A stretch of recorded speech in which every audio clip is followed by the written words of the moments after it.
Political లీడర్లు సమాజంలో శాంతి కోరుకోవాలి. సమాజంలో ప్రజలు ఎట్లాంటి బాధలు, ఇబ్బందులు లేకుండా ప్రశాంతంగా జీవించాలని కోరుకోవాలి. అట్లాంటి వాళ్ళనే నాయకులు అంటారు. అట్లాంటి వాళ్ళనే ప్రజలు ఎన్నుకుంటారు. కానీ అట్లాంటి ఆ వ్యవస్థకు, అట్లాంటి వాతావరణానికి విరుద్ధంగా ఓ నాయకుడు కామెంట్ చేసిండు. బీఆర్ఎస్ పార్టీకి సంబంధించినటువంటి మాజీ ఎమ్మెల్యే బల్కసుమన్ చేసిన కామెంట్స్ ఇప్పుడు తీవ్ర వైరల్గా మారినాయి.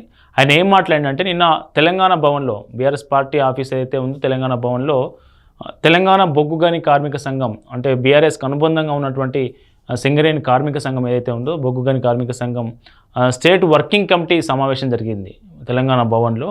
ఆ వర్కింగ్ కమిటీ సమావేశంలో బల్కసుమన్ మాట్లాడుతూ చాలా దారుణమైన కామెంట్ చేశారు. సో గిట్లా మనం మామూలు నినాదాలు ఇస్తే జనం ఎవరు మన వైపు చూడరు, మనం మిలిటెంట్ ఉద్యమాలు చేయాలి. అంటే మిలిటెంట్ ఉద్యమాలు చేయాలంటే మిలిటెంట్ ఉద్యమాలు ఎవరు చేస్తారు? తీవ్రవాదుల, నక్సలైట్ల, సంఘ విద్రోహ శక్తుల. సో ఆ రేంజ్లో మనం ఉద్యమం చేస్తేనే ప్రజలు మన వైపు చూస్తారు, మిగతా కార్మికులు కూడా మన సంఘం వైపు చూస్తారనే అర్థం వచ్చేలా ఆయన చేసిన కామెంట్స్ తీవ్ర దుమారం రేపుతా ఉన్నాయి. ఆయన ఏం మాట్లాడినా ఒకసారి చూద్దాం. ఈ వీడియో చూడండి, తర్వాత మాట్లాడుకుందాం. కోరుతా ఉన్నా. ఇక లాస్ట్ సూచన నాది ఏంటంటే, ఈ దేశంలో మెల్లగా మాట్లాడితే ఎవడు మన దిక్కు తిరిగి చూడాడు. మామూలుగా నువ్వు నినాదాలు ఇచ్చుకుంటూ పోతే ఎవడు చూడాడు రోడ్డు మీద. అదే డీజే బాక్స్ పెట్టుకుని ఎవరుకుంటా దుంకుకుంటావో, అరే ఏంద్ర ఈ సౌండ్ అని అందరూ చూస్తారు. కాబట్టి టీబీజీ కేసుకు మళ్ళీ పూర్వవైభవం రావాలంటే, కోల్బెల్ట్ ఏరియాలో పునర్వైభవం రావాలంటే మీరు మిలిటెంట్ యాక్టివిటీ చేయాలి. ముచ్చట్లు ఎప్పుడు కాదు, మీటింగ్లు పెట్టుడు కాదు, సోషల్ మీడియా ప్రెస్ మీట్లకి ఇవి కాదు, మిలిటెంట్ యాక్టివిటీ చేయాలి. పెట్టూరి మందమారి డివిజన్లో ప్రోగ్రామ్ పెట్టూరి పోయి మొత్తం జీఎం కానీ ఆఫీస్ కాల పెడదాం, పోతే 1 నెల రోజులు జైలుకు. జీఎం అంటే ఎవరైతే మా సింగరేణి జీఎం ఉంటారో జీఎం ఆఫీస్ని తగలబెట్టండి, పోతే 1 నెల రోజులు జైలుకు పోతాం ఏమవుతుంది అంటాడు. అంటే జీఎం ఆఫీస్ని తగలబెట్టమని పిలుపునిస్తాడు కార్మిక సంఘాలకు. సో ఇక్కడ ఒక పాయింట్ గట్లు ఉండాలి. కానీ పెట్టూరు రోజు గోవర్కంలో ప్రోగ్రాం పెట్టూరి, ఈశ్వరన్నని ముంగట పెట్టూరు, పోతే ఈశ్వరన్న కూడా ఎత్తారు జైలుకునేలా కలిసి కొత్తగూడెంలో రవాణాన్ని ముంగట పెట్టి. నేనేమంటున్నా, కార్మికులు మనల్ని ఓన్ చేసుకోవాలి. వీళ్ళు మా కోసం కొట్లాడుతుర్రు, తనలాడుతుర్రు, కష్టపడుతుర్రు, లాఠీ చార్జీలు అవుతున్నాయి, కేసులు అవుతున్నాయి, ఇబ్బందులు అవుతున్నాయి. మా కోసం కొట్లాడినందుకు వీళ్ళని ఈ డివిజన్ నుంచి ఆ డివిజన్కి ట్రాన్స్ఫర్ చేసి పారేసిరు, వీళ్ళని జైల్లో పెట్టిర్రు అరే అని వాళ్ళకి ఆ ఫీలింగ్ రావాలి, ఆ ఓనర్షిప్ రావాలి మన సంఘం మీద, మన నాయకత్వం మీద. కాబట్టి మిలిటెంట్ యాక్టివిటీ ప్లాన్ చేయరు. మన ఏరియాలో అన్ని రైల్వే లైన్లు ఉన్నాయి. కోసిపారే రోజు ఓ ప్రోగ్రామ్ పెట్టి రైలు రోకాన్ని పెట్టి రైలు కోసిపారే. సీరియస్ చెప్తున్నా. సో కోసిపారనట రైలు పట్టాలను కోసేస్తాడా, రైలునే కోసేస్తాడా? ఒక మన ఏరియాలో ఉన్నటువంటి లైన్ ఉన్నాయి కదా, వాటిని ఒక దాన్ని కోసిపారేయండి ఏమవుతుంది అని వాళ్ళకి హితబోధ చేస్తూ ఉన్నాడు, కార్మికులను రెచ్చగొట్టే ప్రయత్నం చేస్తూ ఉన్నాడు. సీరియస్ చెప్తున్నా. అంటే నేను అనే పాయింట్ ఏంటంటే, మీరు సీరియస్ యాక్టివిటీ తీసుకుంటే తప్ప మీ దిక్కు కార్మిక వర్గం తిరిగి చూడదు. ఇది నేను చెప్పదలుచుకున్నాను. నేను చెప్పేది వాస్తవమా కాదా ఇక మీరే ఆలోచించుకోరు. ఎందుకంటే ఇది 3వ సంవత్సరం వాళ్ళ పాలన. ఇప్పుడు ఎంత గట్టి కొట్లాడితే, ఎంత గట్టిగా మాట్లాడితే, రాస్తా రోకోలు కానీ, రైలు రోకోలు కానీ, జీఎం ఆఫీసుల ముందర ధర్నాలు కానీ అవన్నీ మామూలుగా సప్ప చేస్తే నడవది. కొంచెం గట్టిగా చేయాలి. గట్టిగా చేస్తే మన దిక్కు తిరుగు చూస్తారు, మనల్ని ఓన్ చేసుకుంటారు, మన దిక్కు వస్తారు. పోయిరండి ఓ 1 నెల రోజులు జైలుకి, ఏం పోయింది? ఓ 45 రోజులు పోయిరండి. జైలుకు పోతే ఒక కేసు అయితే మంచిగా మెడల్ వచ్చినట్టు, గోల్డ్ మెడల్ వచ్చినట్టు ఫీల్ కావాలి తప్ప భయపడద్దు. కాబట్టి నేను ఏమంటున్నది, నేను ఉత్తా చెప్తలే, ఆ మిలిటెంట్ యాక్టివిటీతో ఏంటంటే మనల్ని ఆ వర్గం ఓన్ చేసుకుంటుంది. అరే వీళ్ళని సంఘాన్ని ఓడగొట్టినాం, ఎమ్మెల్యేలను ఓడగొట్టినాం, గవర్నమెంట్ పోగొట్టినాం, అయినా కూడా వీళ్ళు మనసులో పెట్టుకోకుండా మా కోసం కొట్లాడుతుర్రు, మా కోసం కష్టపడుతుర్రు, అసలు వీళ్ళే మా బిడ్డలు, వాళ్ళు పరాయోళ్ళు అనే ఫీలింగ్ కాంగ్రెస్ బీజేపీల మీద మన కార్మిక లోకానికి వస్తుంది. ఒక్కొక్క కార్మికునికి ఆ ఫీలింగ్ వచ్చినాక ఆయన 10 మందిని 20 మందిని తయారు చేస్తాడు. మనల సంగతి తెలుసు కదా. కాబట్టి మిలిటెంట్ యాక్టివిటీ కూడా మీరు సీరియస్గా ప్లాన్ చేయాలి. అవసరమైతే రోజు ఇక్కడ సింగరేణి భవన్ రండి, కాలబెట్టుర్రి, మొత్తం అంగడి చేసి పారేరు, ఏముంది? అట్లా ఆ సీరియస్నెస్ యాక్టివిటీలో కనబడితే తప్ప. సింగరేణి భవన్ ఎక్కడ ఉంది? హైదరాబాద్ నడిబొడ్లో ఉంది. సింగరేణి భవన్కు రండి, సింగరేణి భవన్నే కాలబెట్టండి అని వాళ్ళకి పిలుపునిస్తూ ఉన్నాడు. సో ఎంత దారుణమో చూడు. ఒక నాయకుడు మాట్లాడాల్సిన మాటల సరే వాళ్ళ ఏమంటారు ఆందోళన ఉద్రిక్తతను చేయండి అని చెప్పడం వేరు.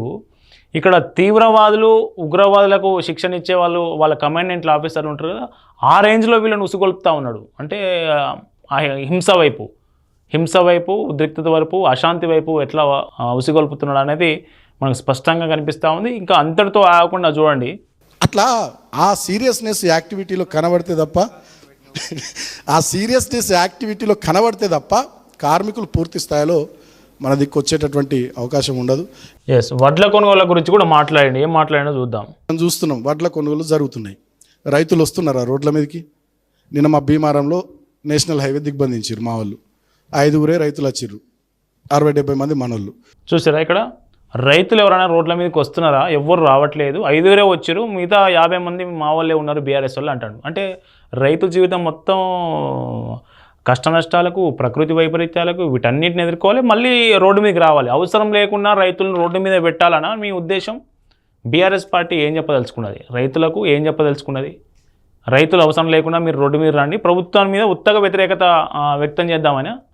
నిజంగా సమస్య ఉన్న చోట రైతుల పక్షాన ప్రతిపక్ష పార్టీగా పోరాటం వేరు, సమస్య లేకున్నా సమస్యను సృష్టించి రైతులను ముందు పెట్టి మీరు కావాలని ఇష్యూ చేయడం అనేది ఇక్కడ స్పష్టంగా కనిపిస్తూ ఉంది. చూడండి, నిన్న చెన్నూరులో కిష్టంపేట దగ్గర జాతీయ రహదారి మీద కూర్చున్నారు, 4-5గురే రైతులు, మళ్ళీ 100 మంది మనోళ్ళే.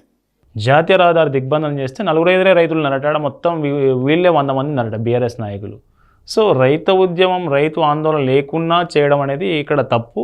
నిజంగా రైతులు ఇబ్బంది పడుతున్న పరిస్థితులపై మీరు పోరాటం చేయండి ప్రభుత్వం మీద, రైతులు హర్షిస్తారు, చుట్టూ ఉన్న ప్రజలు హర్షిస్తారు. సో రైతు ఉద్యమం లేని చోట ఉద్యమాన్ని పుట్టియాలంటే రాదు. ఉద్యమం దాని ఏమంటారు, అలిశెట్టి ప్రభాకర్ ఒక కామెంట్ చెప్తారు, ఒక దురదకు గోకుడుకు పుట్టేది కాదు ఉద్యమం అని.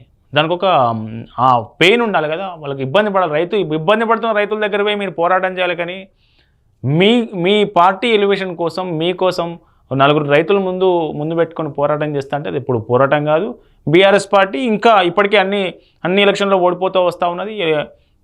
ఇక ముందు కూడా ఇట్లే చేస్తే ఖచ్చితంగా ప్రజలు బీఆర్ఎస్ పార్టీని విశ్వసించే పరిస్థితి ఉండదనేది ఈయన కామెంట్స్ ద్వారానే మనకు అర్థం అవుతా ఉన్నది.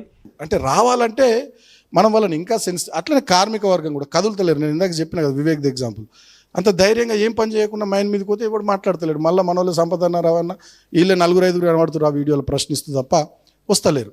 అంటే వాళ్ళు బయటకు ఇంకా రావాలంటే, ఇంకా గట్టిగా వాళ్ళు మాట్లాడాలంటే, సోషల్ మీడియాలో ఇళ్లలో మాట్లాడు కాకుండా వాళ్ళని నిలదీసే కాడికి రావాలంటే మనం మిలిటెంట్ యాక్టివిటీకి రూపకల్పన చేయాలి. ఆ దిశగా తర్వాత ఇంకోటి ఏమైతుంది తెలుసా, మిలిటెంట్ యాక్టివిటీకి రూపకల్పన చేసి సీరియస్. సో ఇది పరిస్థితి. బల్కసుమన్ చేసిన కామెంట్స్ మీద ఇప్పటివరకు బీఆర్ఎస్ పార్టీ అయితే స్పందించినట్లు లేదు ఎక్కడ. ఈ కామెంట్స్ మీద అటు అధికార పార్టీ కావచ్చు, ప్రజల నుంచి కావచ్చు, ప్రజా సంఘాల నుంచి కావచ్చు, ముఖ్యంగా కార్మిక లోకం నుంచి కావచ్చు, ఒక అభ్యంతరం, తీవ్ర ఖండన అయితే కనిపిస్తూ ఉన్నది. సో బల్కసుమన్ చేసిన కామెంట్స్ మీద మీరు మీ అభిప్రాయాలను కింద తెలియజేయండి. ఖచ్చితంగా ఇట్లాంటి నాయకులు నేటి సమాజానికి అవసరమా? సమాజంలో అశాంతి, హింసకు ఉసిగొల్పే విధంగా ఆయన చేసిన కామెంట్స్ మీద మీరేమంటారు? మీ అభిప్రాయం ఏంటి? కింద కామెంట్ చేయండి. చూస్తూనే ఉండండి పల్లవి టీవీ.